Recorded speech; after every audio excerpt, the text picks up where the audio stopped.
You're probably thinking you need to do more cardio sessions, more lifting, and make even more sacrifices. And if life gets in the way, you go on a holiday or work explodes, you feel like the whole thing just has to fall apart. It doesn't, because your body isn't a light switch. And my name's Adam, I'm a performance nutritionist. I've helped over 200 men lose fat, build muscle, and significantly improve their health.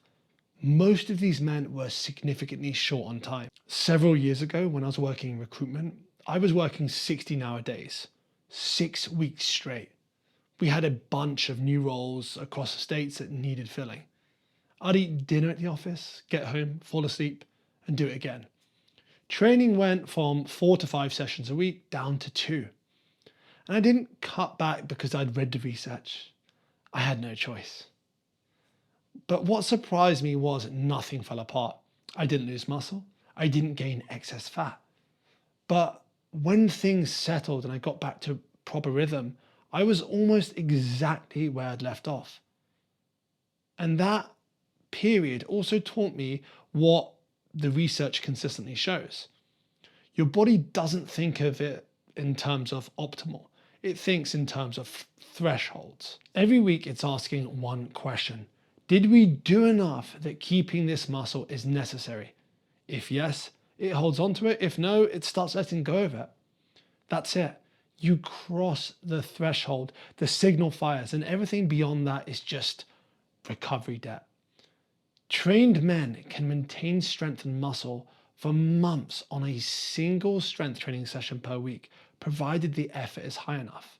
But for men over 40, just to be safe, 2 sessions a week tends to be the more reliable floor. But 2 is still a fraction of what most programs prescribe or make you think that's necessary. But the reality that most men can't face is that most of what you're doing in the gym right now probably isn't building anything. It's just adding to the bill your body has to pay before it can adapt. That's not an argument for doing less when you have the time and energy and desire. It's an argument for knowing the flaws. So when life compresses, you don't spiral into thinking you've lost everything because you couldn't train 4 times this week. So what does crossing that threshold actually require? The research converges on something straightforward. 2 to 3 hard sets per movement pattern per week in the 6 to 12 rep range, taken close to failure. Close to failure matters more than a weight on a bar. A comfortable set of 10 where you had 4 reps left doesn't send the same signal as a set of 10 where you had, let's say, 1 rep left. The difficulty is the signal, and the weight is just the vehicle that's easy to track. And I want you to think in terms of movement patterns, not splits or individual exercises. There are 4 that cover almost everything. A squat, a hinge, a push, and a pull. You can add a carry to that too. 2 sessions a week, 2 hard sets in each pattern, and that's your floor. In practice, session 1 could be a squat, a horizontal push, and a horizontal pull. Session 2, hinge, overhead press, vertical pull. 2 sets each. This will take you 30 to 35 minutes, including warm-ups. And this reminds me of my client Marcus, who was 51, rarely had more than 40 minutes. So he ran his structure for 12 weeks while he got through his busy period. He was certain he'd lose muscle, but he didn't. He got measurably stronger and dropped 11 pounds of body fat. Not because the program was clever or even more optimal, but because he stopped doing so much that he couldn't recover, and he started doing just enough that his body had a reason to hold on to and arguably build what he had. Oh, and one more thing, if a week goes completely sideways, you can get to the gym maybe once or even twice. Do 1 hard set per lift, not 2, not a full session, just 1 hard set. The research is clear that a single hard set, even infrequently, is enough to maintain the signal. It keeps the thread alive until you can actually train properly. So cardiorespiratory fitness is one of the strongest predictors of how long you live and how well you function as you age. Not your weight or even your BMI, but your fitness. It shows up consistently in the mortality research in ways that most other metrics don't. The dose required for a meaningful longevity benefit isn't large. It's around 150 minutes a week of moderate effort. And that's roughly 30-minute sessions where you're breathing harder but still able to hold a conversation. So like think of zone 2 but don't think of zones. Or 2 harder sessions totaling around 75 minutes, whatever works better for you. You don't have to obsess over your training zone or even your VO2 max. That just makes things more complicated than it needs to be. And what most men miss is the daily movement matters just as much as structured cardio. Sitting for 10 hours, then doing a 45-minute session doesn't cancel out the sitting.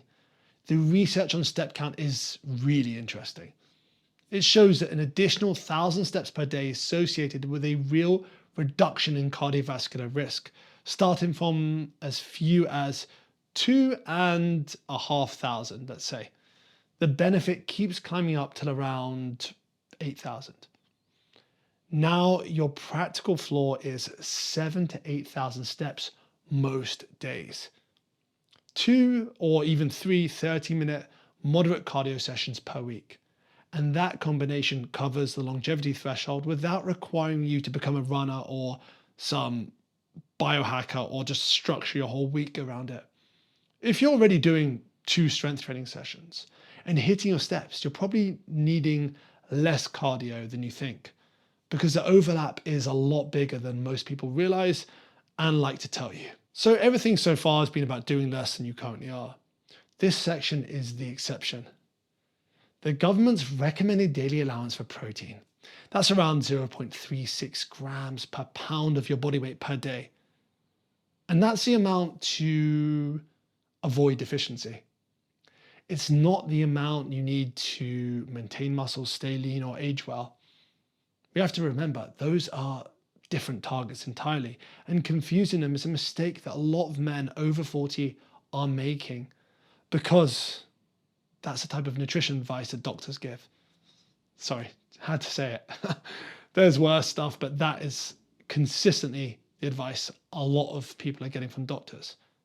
And for a man who's training and wants to be holding muscle while managing body fat, the research points consistently to somewhere between 0.7 to 1 gram per pound of your body weight per day. So if you weigh 200 pounds, that's 140 to 200 grams per day. And sure, that sounds like a lot, but when you spread it across 3 to 4 meals a day, 40 to 60 grams each, which is around, also it doesn't have to be exactly that, that's around a palm and a half size portion of chicken, fish, meat, Greek yogurt, or even eggs, if you're including a lot of whites. And you're there without obsessing over it. Protein does 2 things simultaneously that nothing else can. It preserves muscle while you're in a deficit, and it significantly increases satiety, which makes eating less far more manageable. I've been through over 1,000 food diaries. And the single most common pattern I see in men training consistently but not losing fat is not necessarily too many calories. It's nowhere near enough protein, which means they're hungrier than they need to be, eating more than they plan to, and losing more muscle than they should do when they're in a manageable deficit. Get protein right and almost everything else about body composition just gets easier. Okay, so most of you know that 7 to 8 hours is the target.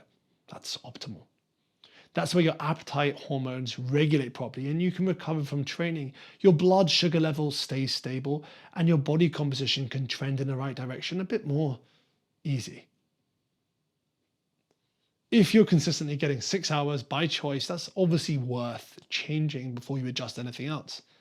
But here's what I actually know from coaching men. There will be weeks, sometimes months, unfortunately, where sleep is just out of your hands. A new baby, a work crisis, a sick parent, or something of the sort.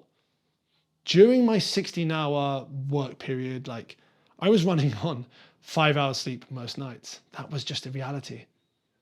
And what I've found and what the research supports is that the damage is manageable if you're not piling on more stress on top of that.